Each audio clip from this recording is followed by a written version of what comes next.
Morning class. पिछले video में हम लोग बात किए थे कुछ न्यूमेरिकल्स के बारे में। आज भी न्यूमेरिकल्स के ऊपर डिस्कस किया जाएगा, बट उसके अलावा भी आर्क फ्लो के रिगार्डिंग डिस्कस करते हैं। ठीक है, तो बेसिकली आर्क फ्लो क्या होता है, आर्क फ्लो के बारे में पहले भी थोड़ा सा जनरल आइडिया हम लोग दे चुके हैं कि जो इलेक्ट्रोड है उसका एक्सिस, उसके एक्सिस से डेविएशन, आर्क का डेविएशन ही आर्क फ्लो कहलाता है। ठीक है, अब ये डिपेंड कर रहा है कि आपका डायरेक्शन ऑफ बेल्डिंग क्या है। ठीक है, डायरेक्शन ऑफ बेल्डिंग क्या है। अब अगर डायरेक्शन ऑफ बेल्डिंग जैसा कि इसमें दिखाया जा रहा है, डायरेक्शन ऑफ बेल्डिंग ये है और इलेक्ट्रोड आपका ऐसे है, इलेक्ट्रोड का एक्सिस जो है वो ऐसे होगा। अगर एक्सिस के आगे आपका आर्क जनरेट हो रहा है, ये आर्क जनरेट हो रहा है, तो ये फॉरवर्ड आर्क फ्लो कहलाएगा। और एक्सिस से पीछे अगर आर्क जनरेट हो रहा है तो ये बैकवर्ड आर्क फ्लो कहलाएगा। ठीक है, तो ये चीज है। ठीक, अब इसमें दिखाया गया है इस फिगर में कि वेल्ड स्पैटर्स के बारे में बात किया जा रहा है। वेल्ड स्पैटर बेसिकली क्या है, मान लिया वेल्डिंग आपको करना है इस वर्क पीस में, दो कंपोनेंट्स को ज्वाइन करना है, उनको जहाँ ज्वाइन करना है ज्वाइनिंग पॉइंट पे वेल्डेड पार्ट का ना होना, जबकि उसके इधर उधर स्प्रिंकल्ड फॉर्म में आर्क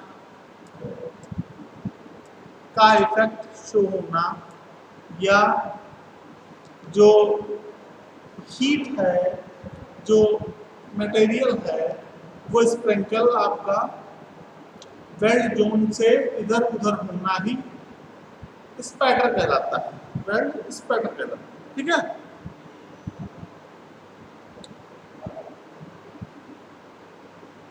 इसमें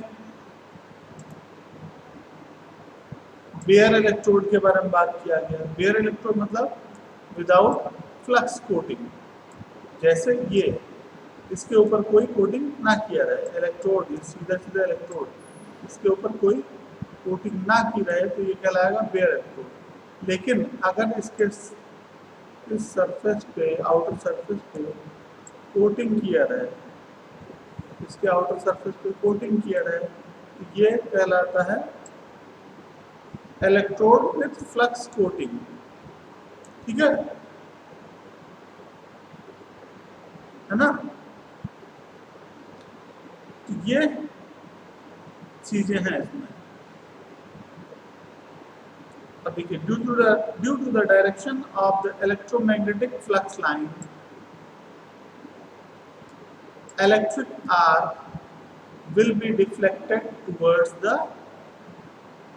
workpiece is known as arc flow।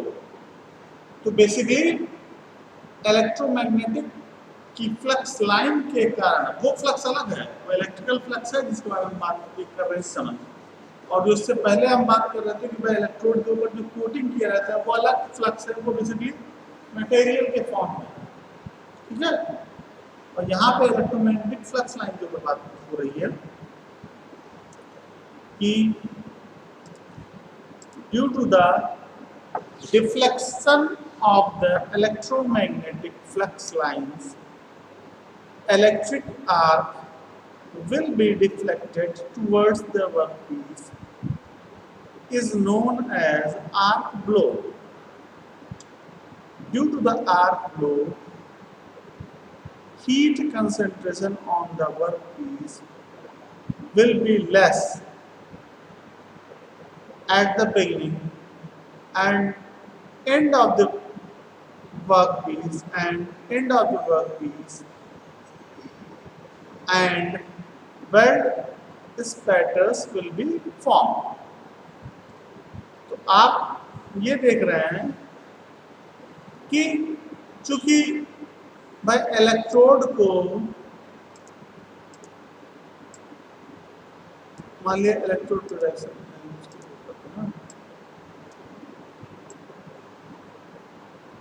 मान लिया इलेक्ट्रोड ऐसे है, वेल्ड का डायरेक्शन आपका इधर है, इलेक्ट्रोड का एक्सिस जो है वो ऐसे है।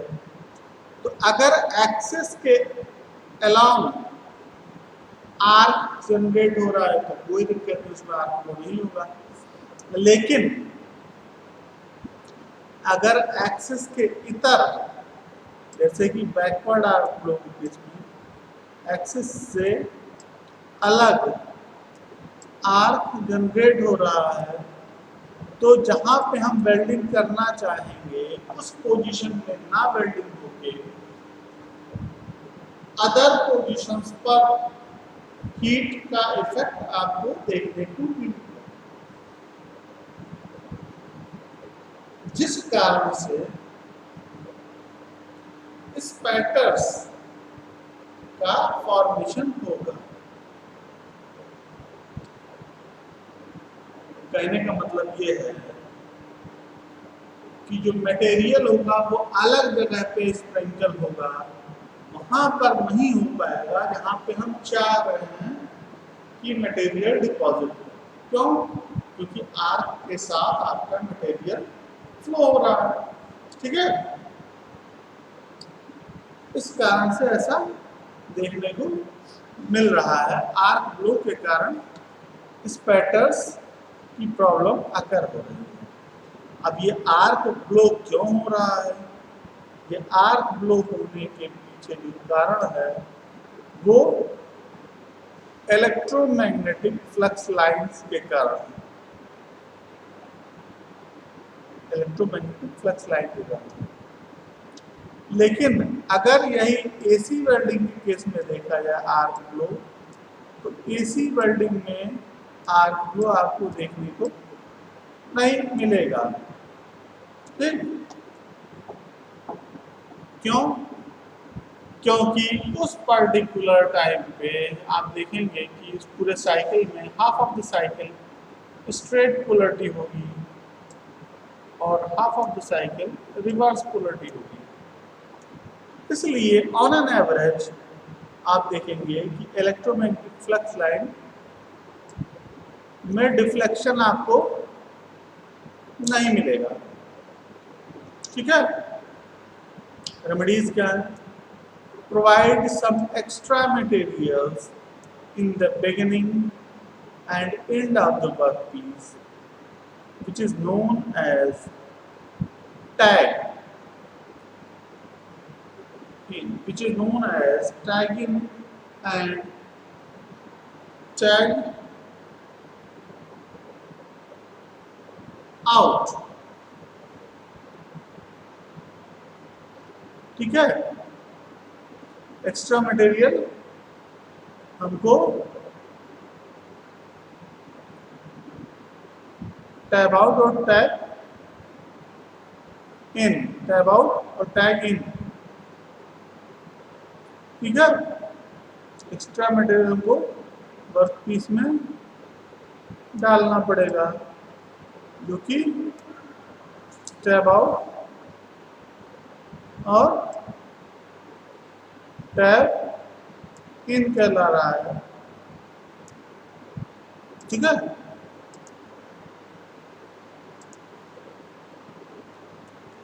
Provide some extra material in the beginning and the end of the workpiece is known as tab in and tab out. Reduce the intensity of the welding current at the beginning and end of the workpiece.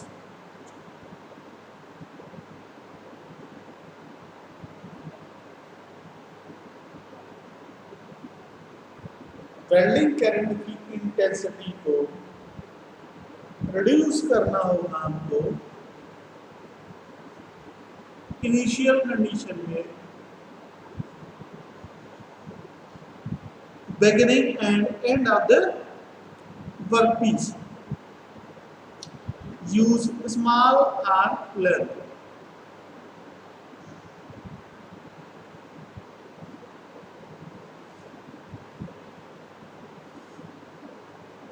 Provide flux coatings on the electrode.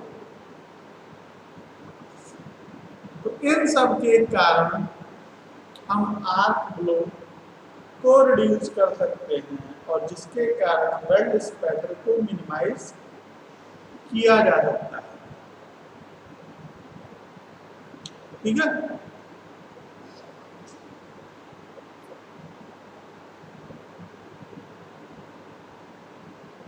तो flux coating, provide flux coating on the electrode. Flux coating का क्या function है इसके ऊपर बात करेंगे next point पे। Function of a flux coating, ये जो इलेक्ट्रोड है इस इलेक्ट्रोड को हम बेयर इलेक्ट्रोड कहते हैं। अब अगर इस इलेक्ट्रोड पर फ्लक्स जो कि एक मटेरियल होगा इसका लेयर अगर चढ़ा देते हैं तो इसको बोलेंगे फ्लक्स कोटिंग। ये क्यों चढ़ाते हैं, इसका लेयर क्या बेनिफिट है, इस पे हम लोग डिस्कस करेंगे। ठीक है, तो फंक्शन ऑफ फ्लक्स कोटिंग,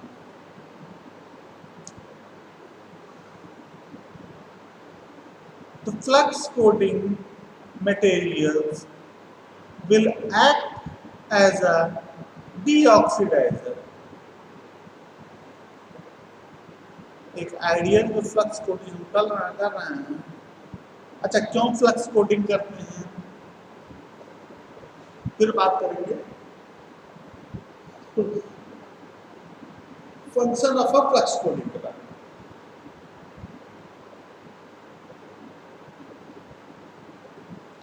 सबसे पहले हम ये देखेंगे कि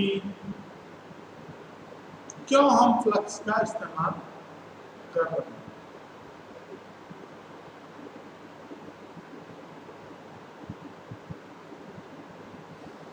चूंकि वेल्डिंग के दौरान आप देख रहे हैं कि हीट जनरेट होता है और एटमॉस्फेरिक गैसेस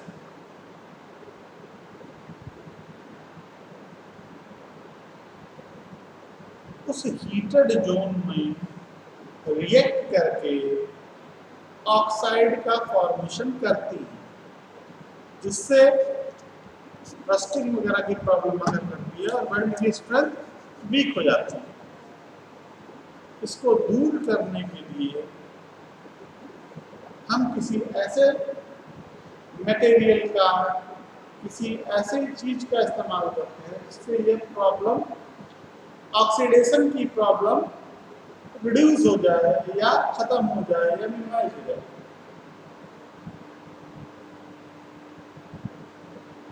एक फ्लक्स का इस्तेमाल करते हैं जिसका काम होता है work as a deoxidizer, work as a weld strengthener, work as a slag forming compound, work as a arc stabilizer. तो ये सब फंक्शन है फ्लक्स कोटिंग के। ठीक है,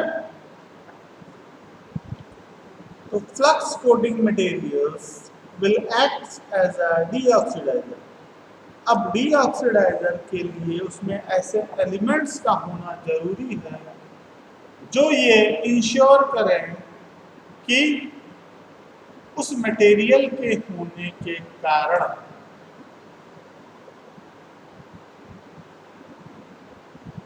डीऑक्सीडेशन की प्रक्रिया उसमें हो रही है। ठीक है,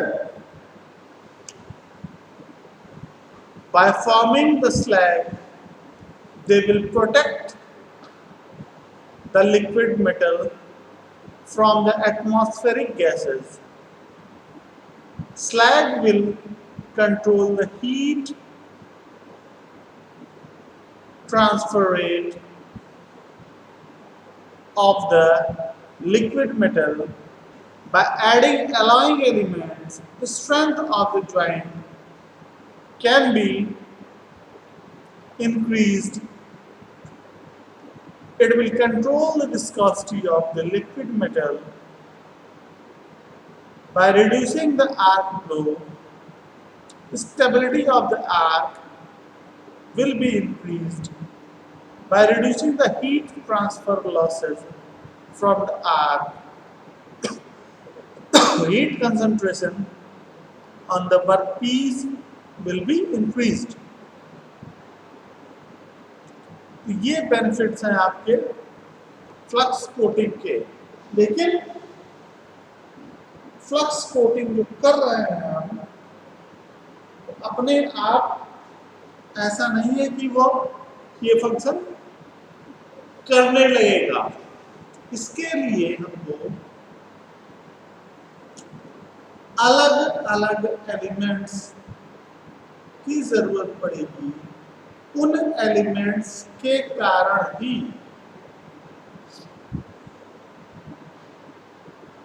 फ्लक्स अपना वर्क कर पाएगा।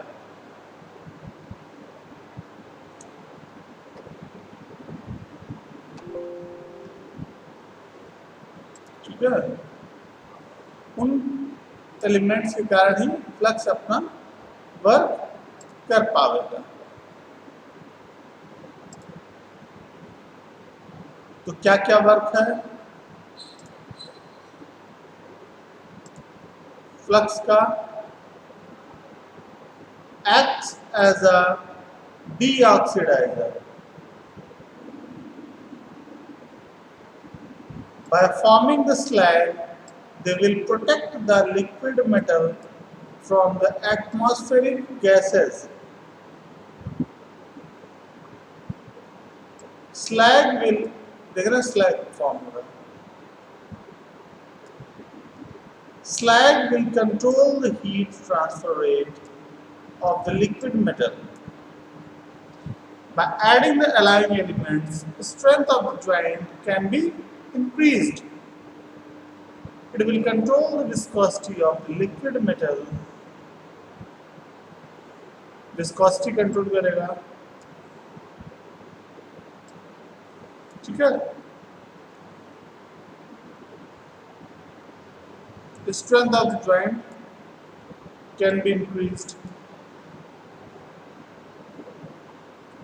आर्क फ्लो रिड्यूस करेगा, स्टेबिलिटी इंक्रीज करेगा, हीट ट्रांसफर लॉसेस को रिड्यूस करेगा, heat concentration in the workpiece will be increased. तो ये सब बेनिफिट्स हैं आपके फ्लक्स कोटिंग के। लेकिन ये बेनिफिट्स कैसे मिलेंगे? जब इन मटेरियल्स का, फ्लक्स कोटिंग मटेरियल्स का यूटिलाइजेशन आप करेंगे। जैसे अगर डीऑक्सीडेशन आपको चाहिए तो डीऑक्सीडाइजिंग एलिमेंट्स को उस फ्लक्स के साथ होना जरूरी है। जैसे डीऑक्सीडाइजिंग एलिमेंट्स कौन कौन से हैं? Graphite, alumina, ferrosilicon and ferromanganese. तो ग्रेफाइट हो या एल्यूमिना हो या फेरोसिलिकॉन हो या फेरोमैंगनीज हो, इन सब के कारण ही या इनमें से कोई एक का इस्तेमाल अगर आप करेंगे तो ऑक्सीडेशन की प्रॉब्लम से बच जाएगा आपका वेल्ड जोड़। और जिससे कि वेल्ड स्ट्रेंथ आपकी इनहांस होगी, इंप्रूव होगी।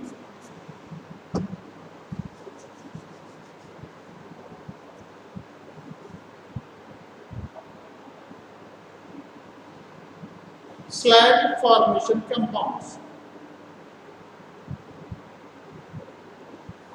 Iron oxide, titanium oxide, silicon dioxide, silica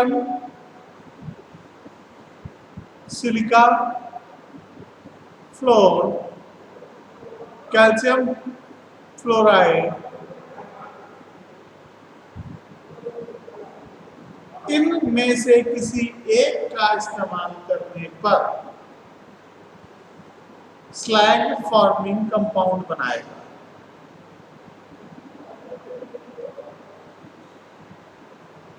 arc stabilizers, arc वो क्या करता है, ऐसा act as a deoxidizer, acts as a slag forming compound, acts as a arc stabilizer, acts as a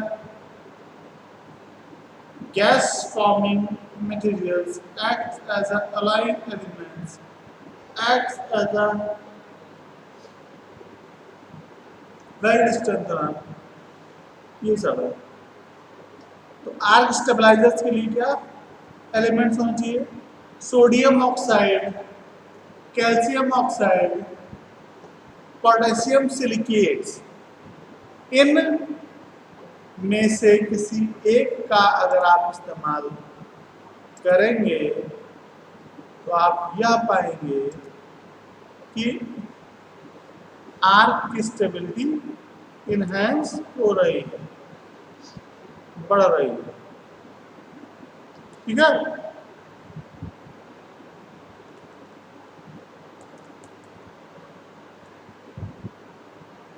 alloying elements chromium, nickel, cobalt, vanadium.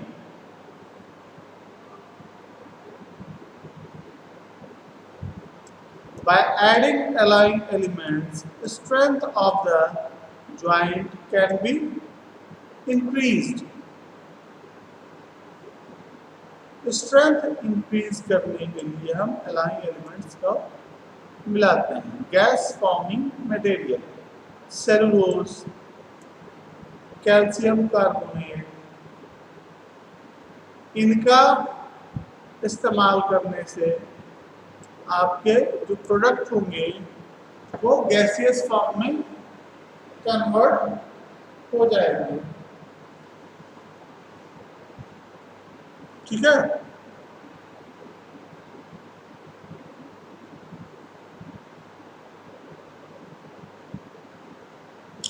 Welding techniques based on position.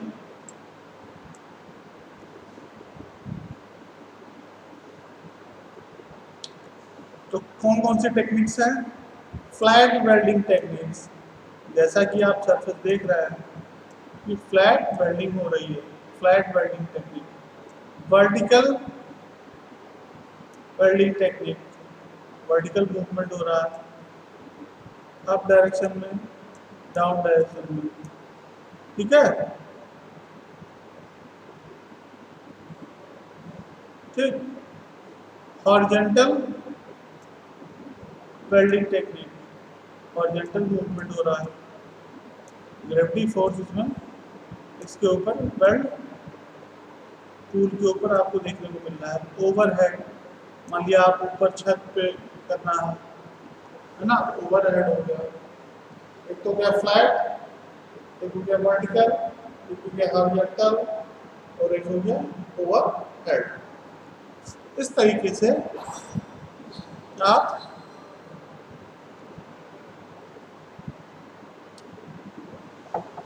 Welding techniques का इस्तेमाल कर सकते हैं, क्योंकि position के ऊपर based होगा। ठीक है, अब अगर आप हॉरिजॉन्टल कर रहे हैं या ओवरहेड कर रहे हैं, उस केस में ग्रेविटी फोर्स एक्ट करेगा और उस पर्टिकुलर टाइम पर आप फ्लक्स जो पाउडर फॉर्म में फिल करते थे या जो अलग से हम जैसा कि समर्स आर्म वेल्डिंग केस में देख रहे थे, वो सब चीजें हम यहाँ नहीं कर पाएंगे। ठीक है। Electrode specification BIS bureau of Indian standard के रिगार्डिंग बनाया गया। जैसे मान लिया आप कोई चीज़ परचेज करने जाते हैं तो ब्रांडिंग व्हील, जैसे पिछले सेमेस्टर में हम किए थे, ब्रांडिंग व्हील आप लेने जाते हैं तो उसमें भी कुछ कोड्स लिखे होते हैं। उस कोड का मतलब होता है उसके हिसाब से आप ब्रांडिंग व्हील परचेज करेंगे।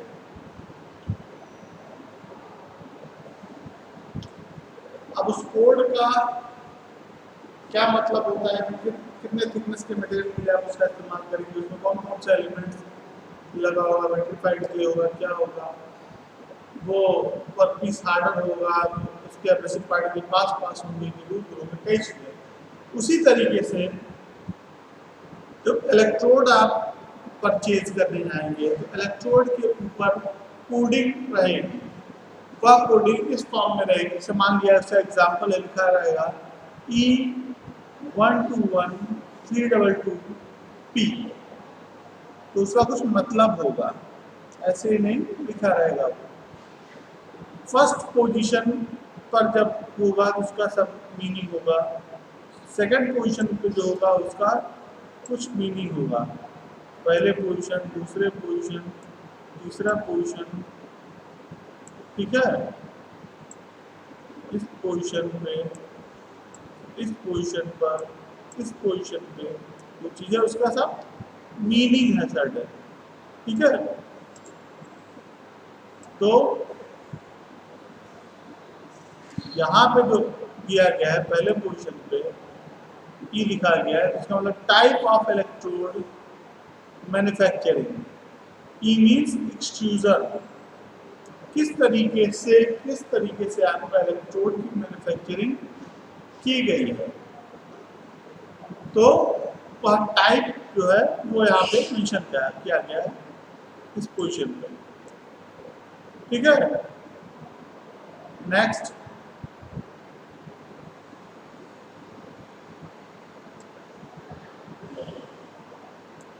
वन लिखा गया है। इस वन का मतलब क्या है? Type of flux coating. One means high cellulose, two means high titanium. तो अगर यहाँ पे वन ना लिखा रहता, टू लिखा रहता, तो इसका मतलब हाई टाइटेनियम होता। लेकिन चूंकि एग्जाम्पल है ये, इसमें वन मेंशन है, तो इसका मतलब यहाँ पे होगा हाई सेलुलोज है। फ्लक्स कोटिंग किया गया है उसमें हाई सेलुलोज है। अगर टू लिखा रहता, मेन चीज ध्यान दीजिए, पोजीशन का मतलब होता है, पोजीशन किस पोजीशन पर है। यही वन यहाँ ना होके यहाँ होता, इस पोजीशन पे होता, तो उसका कुछ और मीनिंग निकलता। और यही टू यहाँ ना होके यहाँ पे होता, तो इसका कुछ और मीनिंग निकलता। ठीक है। तो इस वन का क्या मतलब है? इस वन को पोजीशन पहले देखेंगे, किस पोजीशन पे है, इस पोजीशन पे है। इसका क्या मतलब है? Type of flux coating. One means high cellulose, और अगर वन की जगह पर टू लिखा रहता है तो ये कहता है हाई टाइटेनियम।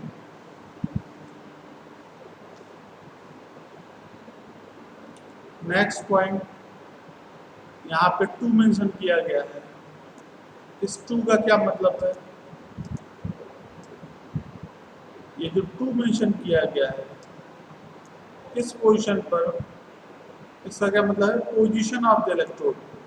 जीरो अगर यहाँ रहता है टू की जगह पर, उसका मतलब आल पोजीशन। ठीक है। आल पोजीशन मतलब सभी तरीके से वेल्डिंग हो जाएगी, सभी पोजीशन पर वेल्डिंग हो जाएगी, फ्लैट भी हो जाएगी, हॉरिजॉन्टल भी हो जाएगी, वर्टिकल भी हो जाएगी, और आपका ओवरहेड भी हो जाएगा। ठीक है।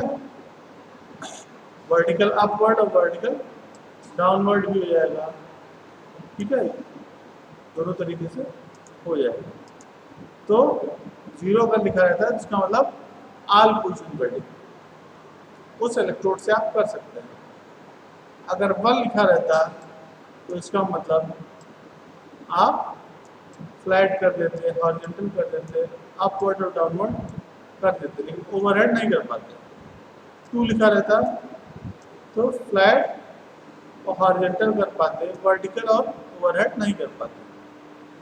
तो किस पोजीशन में आप पोजीशन ऑफ द इलेक्ट्रोड मतलब किस पोजीशन में आप वेल्डिंग कर सकते हो उस इलेक्ट्रोड से, यह कौन बता रहा है? ये इस पोजीशन वाला जो नंबर है वो सिग्निफाई कर रहा है।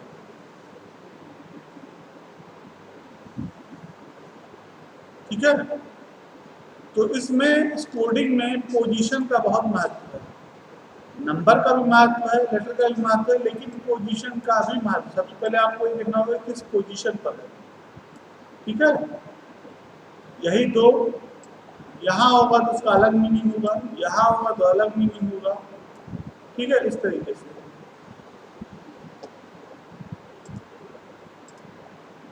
ठीक, अब नेक्स्ट पॉइंट, ये 1, इसका क्या मतलब है? Polarity of the electrode. 1 means positive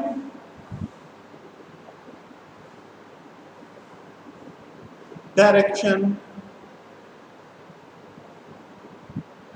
current electrode positive. ठीक है,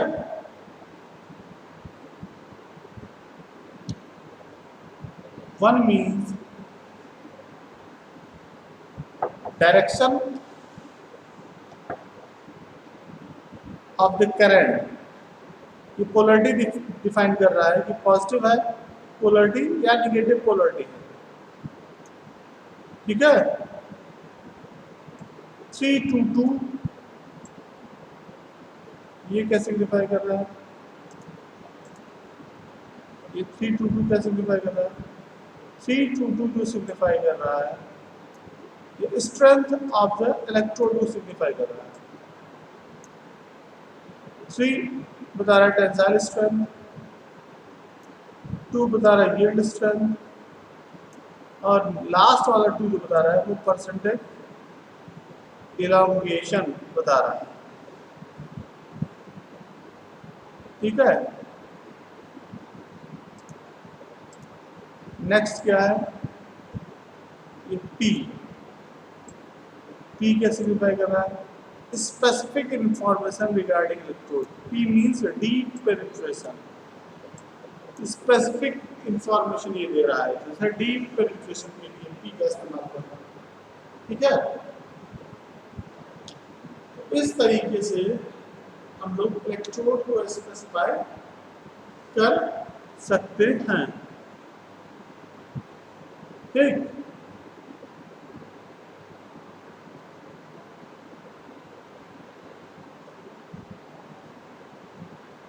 अब यहाँ पे जो 1 सिग्निफाई कर रहा था वो ये कर रहा था polarity of the electrode. 1 means direct current electrode positive.